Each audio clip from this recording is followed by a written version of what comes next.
Bonjour chers auditeurs de Prévention Santé, je suis toujours en direct de Paris, cette fois-ci avec Géraldine Prévost-Gigant, vous la connaissez évidemment dans notre émission puisqu'elle est passée plusieurs fois en audio et là pour une fois en vidéo. Bonjour Géraldine. Bonjour. Aujourd'hui ça va être l'occasion de parler de la femme encore une fois et pas n'importe quel sujet. Alors présente-toi aux auditeurs brièvement pour ceux qui te découvrent en vidéo aujourd'hui. Alors je suis Géraldine Prévost-Gigant, psychopraticienne, formatrice, auteure. J'ai écrit 4 ouvrages de développement personnel et j'exerce à Paris depuis environ 18 ans. Et ma spécialité est l'accompagnement des femmes. Alors justement, ton approche face aux besoins des femmes, comment ça se passe au quotidien avec toi quand on fait une psychothérapie? Quelle est ton approche? Alors déjà, avant tout, j'accueille toute femme avec leurs problématiques. Tu ne juges personne. Voilà, tout à fait. C'est important de le dire. Tout à fait. Donc je suis vraiment dans l'accueil de chaque situation. Chaque situation est très personnelle, bien que recoupant quand même des faits de société. Mais donc j'accompagne chaque femme dans leurs problématiques, en m'adaptant à leur personnalité, à leur milieu social, à leur situation, à leur histoire. Et je leur propose différentes formes d'accompagnement. Ça peut être un accompagnement individuel, donc en one-to-one, comme face à face, comme on est là. Ça peut être un accompagnement en groupe de parole et de thérapie pour les femmes. Donc là, c'est un groupe continu où régulièrement, tous les 15 jours, je vais accompagner le même groupe de femmes avec un accompagnement individuel et collectif. Donc il y a vraiment un travail de thérapie individuel dans le collectif. Et ça marche très bien. C'est même... Oui, parce qu'il y a un avantage d'être tout ensemble, parce qu'il y a une fusion, et elles peuvent aussi échanger par rapport à leurs impressions, leur parcours personnel. Tout à fait. Et entrer aussi en résonance. Quand elles entendent l'expérience de l'une, ça leur fait penser à leur propre expérience. Il y a un effet miroir, il y a un effet résonance, il y a aussi l'empathie. Et puis ce qui est très intéressant aussi, c'est que celles qui sont plus avancées, c'est-à-dire qui sont là depuis plus longtemps, vont être plus soutenantes pour celles qui viennent d'arriver.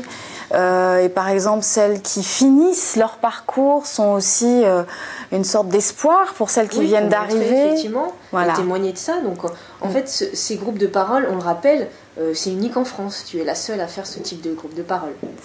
Alors, à cette hauteur-là. si, on peut le dire. Oui, on peut le dire. C'est vrai que j'ai une manière très particulière d'animer les groupes de parole. C'est pour ça que je rajoute le terme de thérapie. C'est qu'il existe des groupes de parole,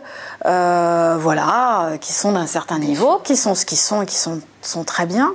Moi, j'y ai ajouté toute une dimension thérapeutique, ce qui fait que à chaque séance, à chaque réunion, à chaque groupe, les personnes repartent avec une somme d'informations, mais surtout un travail intérieur en profondeur qui dure ensuite entre les séances et qui fait son œuvre comme une séance de thérapie individuelle, avec le fait que en groupe, il y a quelque chose de plus puissant, je trouve, qu'en individuel. L'énergie qui se dégage particulièrement. Tout à fait. Et puis chaque soir, puisque c'est souvent le soir ou chaque jour, l'énergie n'est pas vraiment la même. C'est très intéressant parce qu'il y a vraiment quelque chose de collectif en fonction de ce qu'elles traversent. Et c'est en ça aussi que ça les aide. C'est qu'il y a vraiment un sentiment de cheminer ensemble, de cheminer pour soi-même et sa propre histoire, mais aussi de cheminer ensemble vers un mieux-être, vers un équilibre. En fin de compte, au quotidien, ta mission, c'est d'aider les femmes, de les accompagner. C'est un petit peu un but passion que tu nous présentes là en vidéo. Tout à fait, absolument. C'est un jour, je me suis réveillée, il y a 14 ans, un matin, et je ne sais plus par quel processus je suis passée, mais je me suis dit, puisqu'à l'époque j'animais déjà des ateliers et des groupes mixtes, ce matin-là, j'ai eu l'envie, l'intuition, l'élan de réunir... Oui, exactement, vraiment quelque chose de très profond, de très puissant, de réunir des femmes ensemble pour faire un travail en profondeur. Et je me suis dit, on verra. Et à la fin de l'atelier que j'avais mis en place, je me suis dit, j'ai constaté, il y a vraiment quelque chose qui se passe, quelque chose d'important, quelque chose de puissant. Et j'ai eu envie de continuer et ça fait 14 ans que ça dure. Et j'ai énormément appris durant toutes ces années. J'ai vu passer énormément de monde. J'ai accompagné beaucoup de femmes. Et j'ai énormément appris aussi au travers de ces femmes. J'ai appris sur l'évolution de la société. Il y a indéniablement, on ne peut pas accompagner les femmes sans tenir compte de l'évolution ou l'involution de la société. Ça, c'est indéniable. En fin de compte, dans ces groupes de parole, tu fais ton autothérapie aussi, parce que ça te permet aussi de comprendre certains aspects et de te dire qu'effectivement, tu apportes du bien, elle t'apporte du bien, donc c'est tout bénef. Normalement, en tant que thérapeute, on doit avoir fait un travail sur soi au préalable. Oui, la base, c'est là. Je pense quand même. L'autothérapie, non. En revanche, ça ne me renvoie pas à un travail de thérapie, de les accompagner, mais ça me rappelle ma place. C'est un peu, enfin, ma place sur Terre, oui. Ça me rappelle. Chaque fois, en fait, ça me rappelle que je suis à la bonne place, à faire la chose la plus juste qui soit, c'est-à-dire les accompagner. Et je constate, par ce qui circule entre nous et par ce que j'observe dans leur évolution et dans leur victoire, que c'est vraiment la place que je dois occuper ici et maintenant. En ce moment, dans les médias, on parle beaucoup de violence conjugale. Quel est ton constat sur justement l'état actuel de la société sur ces violences conjugales? Je constate que l'on en parle beaucoup plus, donc les femmes parlent beaucoup plus. Y a-t-il plus de violences conjugales ou sont-elles plus dans une liberté de parole?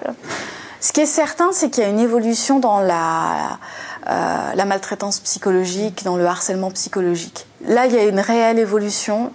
Il y a quelque chose de nouveau dans notre société. Les femmes, alors parfois aussi les hommes, mais il y a une majorité de femmes qui souffrent de maltraitance psychologique, de harcèlement psychologique. Alors c'est sous quelle forme? Sous forme verbale et physique? Alors quand je parle de maltraitance psychologique, c'est verbal, ce sont des jeux psychologiques extrêmement toxiques, ce sont des situations d'enfermement dans lesquelles elles sont, voilà. Et il peut y avoir, en plus de cela, parce que ça c'est l'un ne va pas sans l'autre, il peut y avoir aussi des violences psychologiques. On entend souvent parler aussi des conditions de travail pour les femmes, puisqu'on est moins payé, on est moins bien avantagé. Je pense qu'amis auditrices, vous devez ressentir cette problématique-là. Alors ton avis là-dessus, et comment ça évolue de plus en plus? On a beaucoup encore à faire pour gagner une égalité par rapport aux hommes, régulièrement, en individuel ou en thérapie de groupe. Pas plus tard qu'hier soir, j'avais le témoignage et la plainte, parce qu'elle vraiment elle en souffre, d'une personne qui a été qui aurait pu bénéficier largement d'un poste et qui ne l'a pas eu parce qu'elle est une femme et une jeune femme. En plus. Donc indéniablement, et puis ça lui a été dit, c'est pas un film qu'elle s'est fait, ça lui a été dit. Il y a indéniablement une différence de traitement dans le milieu professionnel entre les hommes et les femmes. Et c'est important que nous ne perdions pas de vue ce combat, sans forcément devenir des aficionados féministes et complètement hystériques. Il ne faut pas être dans les extrêmes. Voilà, mais en même temps, il y a quand même encore du boulot. Je me demande même si parfois on n'est pas en pleine régression par rapport au travail d'évolution qu'ont fait les générations précédentes dans les années 70. Quand tu parles de régression, c'est sur quoi par exemple ? Si par exemple on écoute les discours de Gisèle Halimi à l'époque, c'est là qu'on se rend compte qu'il y a une différence et qu'on a encore beaucoup à faire. Je vous présente donc Chippy. C'est du live. C'était donc Chippy, le chat de la maison. Donc quand on écoute ou qu'on lit les textes de Gisèle Halimi, et encore ce qu'elle dit aujourd'hui, elle le dit, et des femmes de sa génération qui ont agi et qui se sont battues, aujourd'hui le disent, il y a une régression, c'est-à-dire que les femmes sont assez défaitistes. Et puis il n'est pas de bon ton d'avoir des propos pro-femmes, comme si on était hystérique. Et le terme féministe est même devenu assez péjoratif, comme si on n'aimait pas les hommes, comme si on était complètement hystérique, qu'on était en permanence dans la rue, en train de... précise, tu n'as rien contre les hommes. Voilà, je n'ai rien contre les hommes, tout à fait, que ce soit bien clair, et voire même l'accompagnement des femmes que je fais va dans ce sens-là, c'est-à-dire que bien souvent elles ont un discours parfois anti-homme, ou elles ont un discours de colère contre les hommes, voilà. Et je leur permets de travailler sur cette pacification, parce qu'on a aussi une part d'animus, une part masculine psychique, enfin...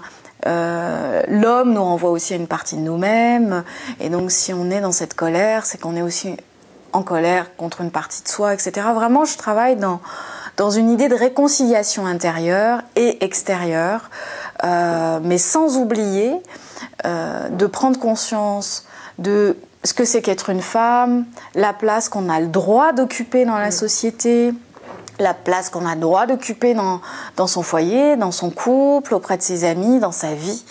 Voilà. Justement, il y a des femmes qui perdent cette place-là parce qu'elles ont subi des traumatismes. Donc c'est ça qui est difficile justement face à l'homme, puisque quand il y a un trauma, c'est pas aussi facile qu'une vie simple qu'on pourra avoir justement. Alors dans les relations amoureuses, on a parlé souvent des pervers narcissiques, de la dépendance affective. Si on parlait des couples toxiques actuels. Alors les couples toxiques sont des couples qui s'articulent entre eux. Ils sont en auto-sabotage en fait, c'est ça ? C'est-à-dire qu'en fait il y a des jeux psychologiques qui se mettent en place.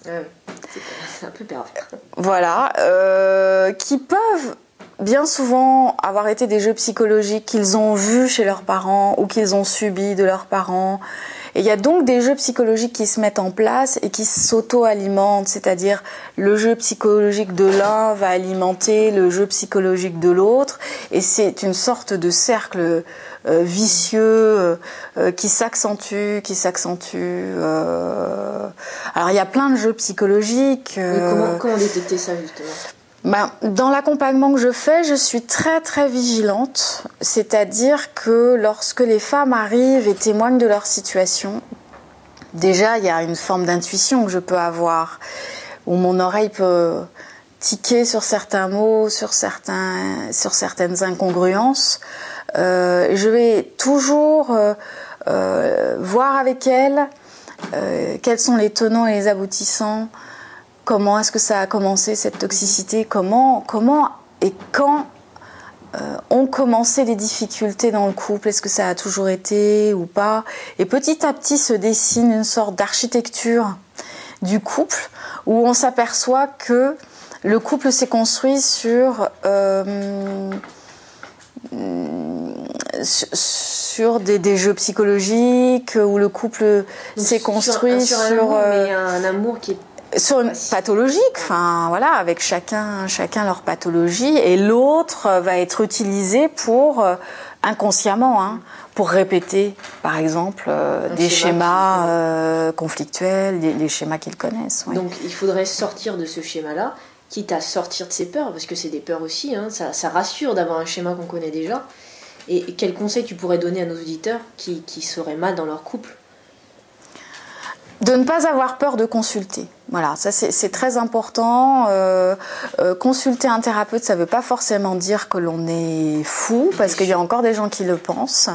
Consulter un psychothérapeute, psychopraticien, un psy, permet justement d'y voir clair, de faire le tri entre sa propre histoire et l'histoire que l'on vit avec la personne avec qui on est en couple, de bien prendre conscience des points essentiels du passé qui viennent parasiter la relation, d'apprendre aussi à communiquer, à parler, d'apprendre à gérer la colère de l'autre, d'apprendre à gérer sa propre colère, de faire la part des choses, de s'apercevoir à quel moment on est dans une forme de répétition et où, ce que j'appelle, on se trompe de cible. C'est-à-dire on est en colère contre son chéri alors qu'en fait on est en colère contre son père, sa mère, souvent on arrive son d'une frère. journée de travail un peu chargée et c'est la personne qui est au quotidien qui va tout prendre. Ça arrive souvent comme ça. Par exemple. Ou alors. Et donc ça s'apprend. Enfin voilà, c'est important aussi de prendre soin de l'autre et de prendre soin de soi. Et il y a des réflexes que l'on peut avoir dans la relation à deux, comme la relation à soi-même. Il y a des réflexes que les gens n'ont pas forcément parce qu'il y a eu un modèle parental, un milieu familial, une histoire, une absence d'amour, une absence de communication, une absence de lien. Et ce n'est pas parce qu'on a eu toutes ces absences dans l'enfance qu'on ne peut pas vivre une relation amoureuse harmonieuse. On peut apprendre, réapprendre, se découvrir. Et la thérapie est magnifique pour ça parce que c'est un voyage à la rencontre de soi et on découvre des contrées complètement ignorées qui permettent vraiment de contacter des ressources internes favorisant le mieux-être au quotidien et durablement. Selon toi, la société évoluera avec la femme, enfin la place de la femme. Comment ça va se passer dans les années qui vont venir ?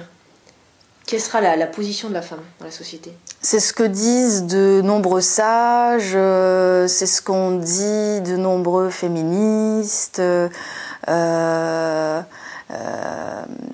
pense qu'en effet, si on ne perd pas de vue qui nous sommes en tant que femmes, si nous prenons le temps de découvrir ce que nous pouvons apporter à la société, je pense qu'en effet la société peut changer. Je pense que le changement est en train de se faire. Et il est en train de se faire. L'important est de ne pas oublier les hommes, parce que le changement il se fait main dans la main. On est quand même ensemble sur Terre pour coexister et co-créer. Voilà, la reproduction se passe comme ça. Aussi, et je pense qu'en effet, l'évolution passe par les femmes et commence, et on est dedans, et peut-être que on ne verra pas le résultat, mais qu'on participe à quelque chose qui est en cours et qu'il ne faut pas l'oublier. C'est extrêmement important, malgré ce qui peut se passer actuellement en France, socialement, politiquement. C'est très tendu. On est vraiment, depuis plusieurs mois... c'est vrai qu'on voit avec ce qui se passe en Ukraine, en Russie. Voilà, et en Europe. Et en Europe aussi. Il y a une tension.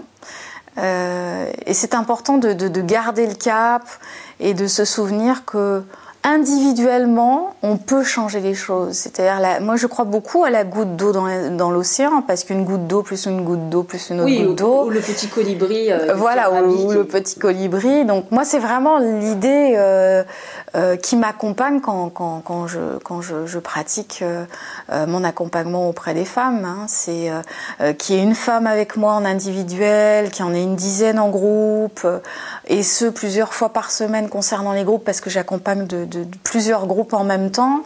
Je me dis que ça contribue à l'évolution de la société parce qu'elles-mêmes vont être beaucoup plus alignées, beaucoup plus sereines et avoir une parole fidèle à elles-mêmes. Et donc, dans leurs relations, vont aussi avoir un impact. Et ça enfin, moi, c'est ce qui me fait me lever le matin. C'est ce qui te booste. Oui. Un dernier mot aux auditeurs qui nous regardent ? Encore une fois, de porter un regard différent sur la psychothérapie. Encore bon nombre de gens voient ça comme la solution de dernier recours. La psychothérapie est une belle rencontre humaine. Voilà. On ne va pas avoir un psychothérapeute comme on va voir son médecin. Il faut avoir un œil différent. Oui, enfin moi en tout cas, la manière dont je pratique mon accompagnement, c'est ça, c'est vraiment une rencontre humaine, un accompagnement humain, une relation d'égal à égal.